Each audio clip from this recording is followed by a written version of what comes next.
Hello friends, आज हम NOC बनाना सीखेंगे। No objection certificate. इसका यूज़ बहुत जगह होता है, जैसे जीएसटी रजिस्ट्रेशन में।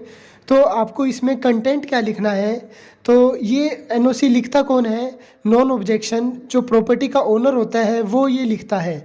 तो आप सबसे पहली लाइन में आई ओनर का नाम लिखेंगे, जो प्रॉपर्टी का ओनर है, सन ऑफ उनके फादर का नाम लिखेंगे, then is the legal and lawful owner of the property. तो पहली लाइन में प्रॉपर्टी के ओनर का नाम आएगा यहाँ पर। देन बियरिंग एड्रेस, एड्रेस आ जाएगा पहली लाइन में, प्रॉपर्टी का जो एड्रेस है वो आ जाएगा। देन सेकंड पैरे में I have given the same promises to my son. अब आप ये प्रॉपर्टी रेंट पे या किसी और पर्सन को या अपने सन को दे रहे हो, उसमें कोई ऑब्जेक्शन नहीं है, तो उसका नाम आएगा। तो यहाँ पर हम किराएदार या किसी दूसरे पर्सन का नाम रख रहे हैं, लिख रहे हैं सेकंड पर्सन, तो मिस्टर सुरेश सन ऑफ उनके फादर का नाम, उस प्रोप्राइटर ऑफ वो किस चीज़ का, कौन सी कंपनी स्टार्ट करना चाहते हैं, कौन सा बिजनेस स्टार्ट करना चाहते हैं, उसका नाम आ जाएगा यहाँ पर।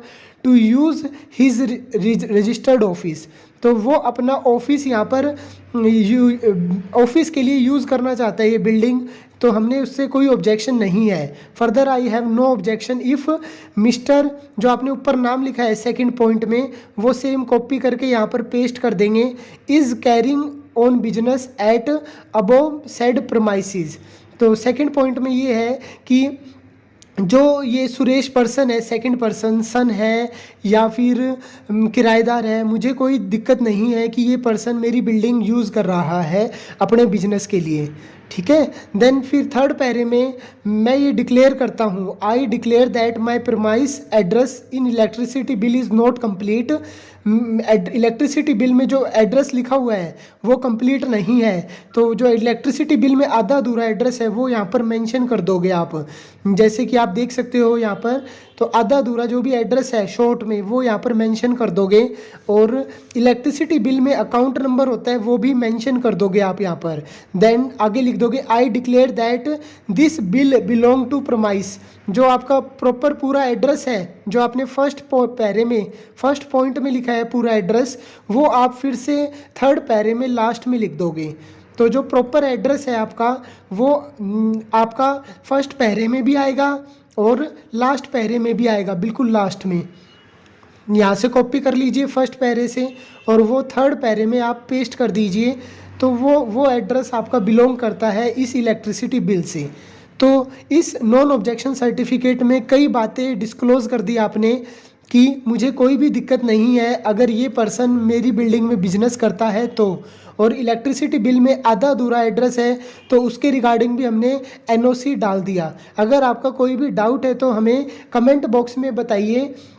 अगर आपको इसमें भरने में कोई दिक्कत आ रही है तो हमें बताइए। ये परफॉर्मा इस तरह से प्रॉपर तैयार होगा।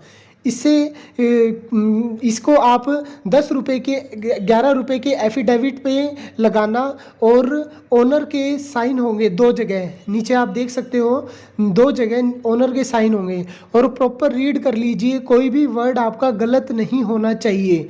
ओके, ये फिर ऑनलाइन सबमिट होगा जीएसटी पोर्टल पे या जहाँ भी आप इसको यूज़ करना चाहें। तो ये 10 रुपये के एफिडेविट पे सबमिट होगा, प्रिंट होगा, और ये एफिडेविट ओनर के नाम पे बनेगा। आप देख लीजिए प्रॉपर, ये हमने थर्ड पैरे में, फर्स्ट पैरे में ओनर की डिटेल है, सेकंड पैरे में जो किराएदार है या सेकंड पर्सन है उसकी डिटेल है, थर्ड पैरे में बिजली बिल की डिटेल है कि बिजली बिल अकाउंट नंबर ये है और एड्रेस प्रॉपर ये है और हमारा ये कम है। तो नीचे आप देख सकते हो डिपेंडेंट लिखा हुआ है, यहाँ पर ओनर का सिग्नेचर होंगे दो जगह डिपेंडेंट है तो यहाँ पर, और फिर वेरिफिकेशन में आप लिख दोगे कि जो भी हमने इन्फॉर्मेशन दी है वो बिल्कुल सही है हमारी तरफ से। आपका कोई भी कमेंट में हमें बताइए बात, अगर आपका कोई डाउट है तो।